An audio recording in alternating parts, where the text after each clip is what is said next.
So what's up mga ka-vlog-vlog? This is Sir Ken ng The Backyard Farming. So before tayo mag-start, please like, share, and subscribe sa ating munting YouTube channel.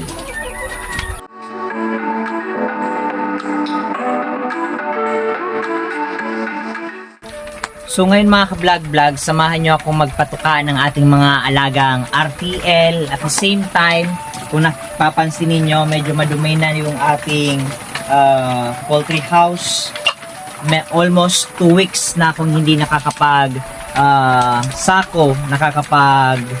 pala ng ating mga ipot dito sa ating poultry house. So ngayon, ang gagawin natin ngayon ay ipapala natin to, then sisako natin para at least mawala ulit siya dito at malinisan. At the same time, magbawasan yung ammonia level dito sa ating poultry house. Kasi yung ammonia level, yan sa mga nakakaapekto sa kalusugan ng ating mga alagang RTL, na kung saan kapag mataas yung ammonia level, it will affects directly doon sa egg production ng ating mga alagang RTL. So ngayon mga vlog-vlog, magpapatuka tayo ng ating mga alagang RTL. So meron ako dito mga vlog-vlog na 65 heads ng RTL, kung saan more than 75% na yung nahaharvest kong itlog kada araw. So magandang indikasyon na yun na maganda yung produksyon ng ating egg production business.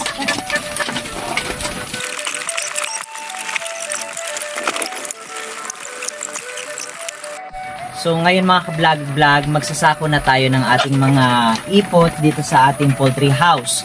So syempre kailangan muna natin ng sako. So sako at syempre pala. So kung mapapansin nyo, yung sako natin dito is yung pinaglagyan ng feeds. Yung sako ng feeds natin, kung saan ang ginagamit nating feeds ay yung Supra Optimax. Yun yung ginagamit nating laying mash na pinapatuka sa ating mga alagang RTL. So sa ibang farm, yung sako binebenta pa nila ng around 15 pesos per piece sa mga farmers na sabihin natin nagkakaroon or merong coconut farming. At the same time, sa iba din na nangangailangan ng sako. Pero sa atin, yung sako na pinaglagyan ng feeds, ito yung nilalagyan natin ng mga nai-imbak na mga ipot sa ating poultry house. At the same time, kapag na-imbak na natin to at nailagay na sa sako, yun naman yung mga ginagamit nating bonus or fertilizer sa ating mga pananim dito sa ating munting farm. So, ngayon, iniimbak natin to. Pagka-imbak, binibilad hanggang sa matuyo, then direktang hinahalo sa lupa para gawing pataba sa ating mga pananim.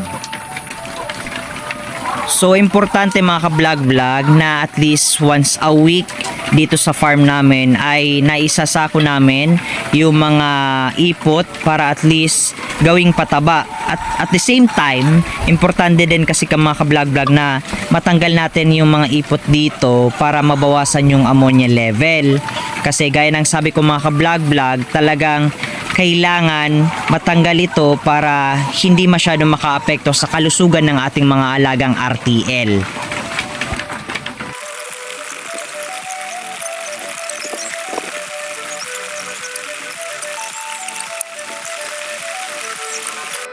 So ayan mga ka-vlog-vlog, tapos na tayong mag-harvest or magsako ng ating mga ipot. Naisako na natin, and ngayon medyo malinis na o bagong linis ulit. So ngayon maglalagay tayo ng apa or rice hull sa ilalim ng ating mga poultry cages, kung saan meron tayong rubber mat. Ito yung nagsisilbing lagayan natin ng mga rice hull, kasi ang purpose ng rice hull ka-vlog-vlog, ito yung kumokontrol sa moisture content sa ilalim. At the same time, ito yung ginagamit kong technique para mabawasan yung tendency ng pagkakaroon ng masangsang na amoy. At the same time, mabawasan yung tendency na magkaroon tayo ng outbreak ng langaw dito sa ating poultry house.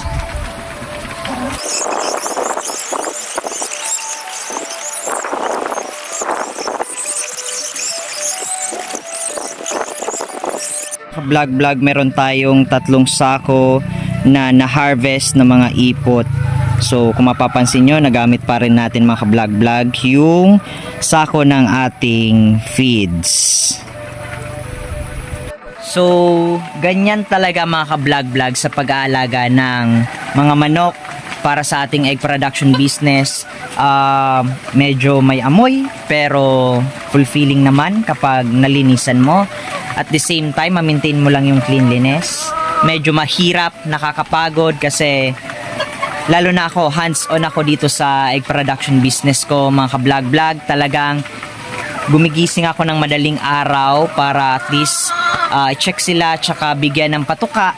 Tsaka after naman ng trabaho ko sa hapon, pagbalik ko dito sa farm ay talagang hands-on ako ulit sa pagpapatuka ng ating mga alagang RTL. Tsaka usually nag-harvest ako hapon na talaga kasi dati twice a day.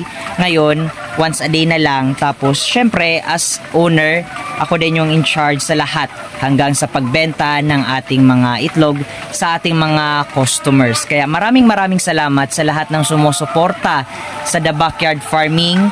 Syempre sa aking munting negosyo, lalo na dyan sa mga tindahan dito sa lugar natin, at syempre sa mga umu-order kahit malayo ay minsan napagbibigyan, pero pasensyahan nyo na din mga ka-vlog-vlog kung minsan hindi ko kayo mapagbigyan dahil kinukulang tayo ng supply. Pero hopefully ngayong parating na April ay talagang makapagbilin na tayo or makabili na tayo ng mga panibagong RTL para at least masupply natin yung mga karatig na barangay dito sa ating barangay. So again, maraming salamat mga ka-vlog-vlog sa walang sawang suporta sa ating munting YouTube channel. Maraming salamat.